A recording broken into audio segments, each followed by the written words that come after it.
Hi everyone, it's me, Kim Forrester here with a little bite-sized thrive. Now, for those of you who follow me regularly, you may have noticed that I've been a bit silent on the airwaves for the last few months.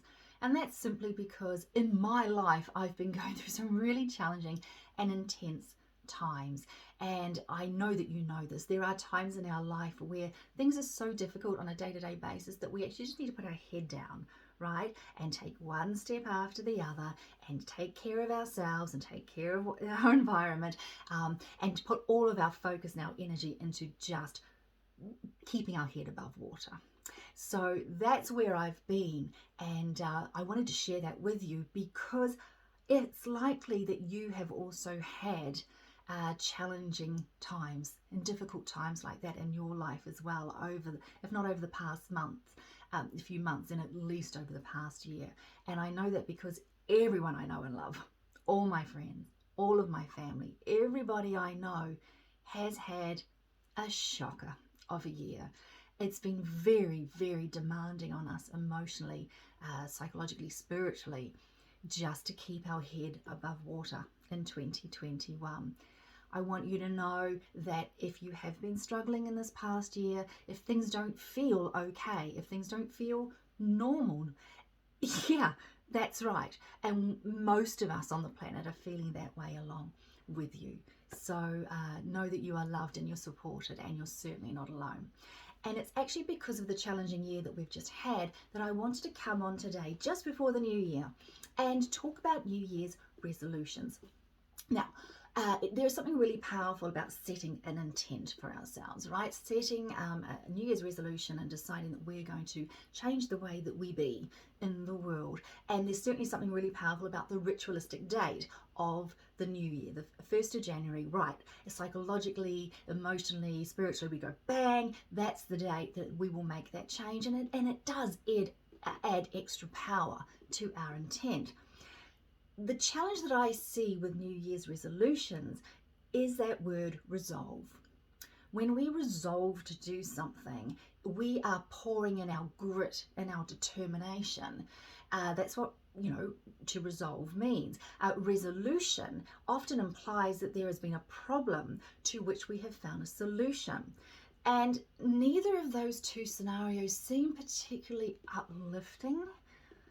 When we've had such a difficult and challenging year. Most of us are already sort of teetering on the edge of well-being at the moment. So the last thing we need to do is put more pressure on ourselves, be determined to change something about ourselves, or regard ourselves or our life as being a problem that we somehow have to resolve. What I am proposing instead for this year is that instead of a New Year's resolution, we set for ourselves a New Year's restoration. Now, what does that mean? Well, a restoration has got 3 parts to it. It's a much more gentle way of approaching this new year, and certainly triggering an intent to be a different way and a more beneficial way throughout 2022. But it goes like this. The first thing you do in a restoration is you remove the old and the outdated. If you think of restoring furniture, you take off the grime, you take off the paint. So in order to restore ourselves into and throughout the new year, I invite you to start by letting go of a few things that are outdated, that are a bit grimy, and that are preventing you from shining to your full capacity. Now, that letting go can be, as difficult as it is, it can be a relationship. It can certainly be a daily activity that no longer brings you joy and that actually brings you into a sense of heaviness and contraction. It can be an outdated idea or opinion. Now, we can often go along with our social circles or our groups with opinions and know deep inside that maybe I'm not resonating with that. So now's a good time to sort of check in and see if there are opinions, perspectives, points of view that you are carrying that are actually preventing you from shining, and letting that go. Of course, another thing we can let go of is old tasks. And this is what I'm focusing on before the new year, is actually making sure that I have done the tasks that are overhanging from my past, and just getting rid of a few of those niggly errands and tasks so that I can step into the new year with all of that outdated stuff out of my life. So step number 1 of restoration: remove the old. Remove some of the old. Choose now to let go of stuff that has been holding you back, bringing you down, or causing you to pull in, feel heavy and contracted. Step number 2 in restoration is the nourishment. When we get down to the core of whatever it is that we are restoring, when we take off the grime and the old, we don't leap straight into sort of beautifying it. No, we nourish it. So now is the time to nourish. Once we've got rid of some of the old, the things that are holding you back, nourish yourself. And in that nourishment, we set a firmer, more healthy, and more beneficial foundation for the changes to be built upon. What does this nourishment look like? It looks like healing. It certainly can look like self-expression, and it looks a lot like self-care. So as part of this new year restoration, I invite you to perhaps seek out a therapist or a mentor, someone that you can talk through all that's going on in your life. Talk through that with them. Some other form of medical professional, if that is what's going to help you be nourished and restored.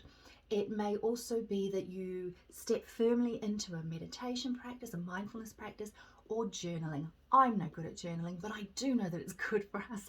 So that's something that I will attempt to use to nourish myself a bit more in the new year.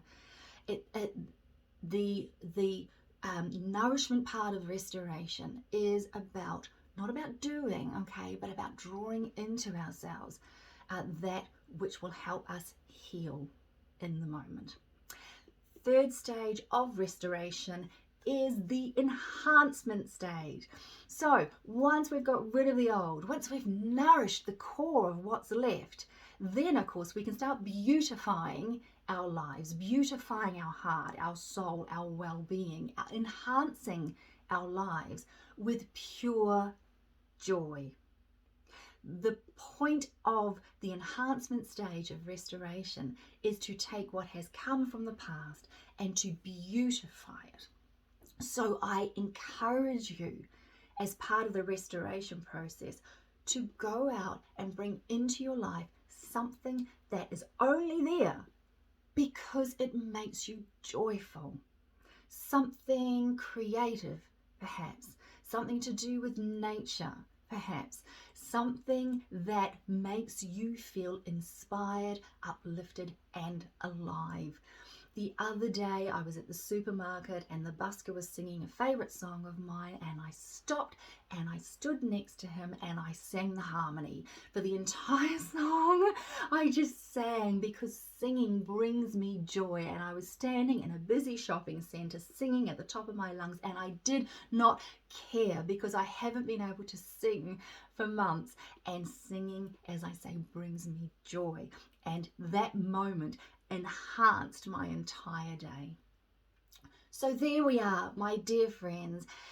If 2021 has been as much of a challenge for you as it has for me and for those that I know and love, please know I'm sending you healing and nourishment and love and support and strength right now.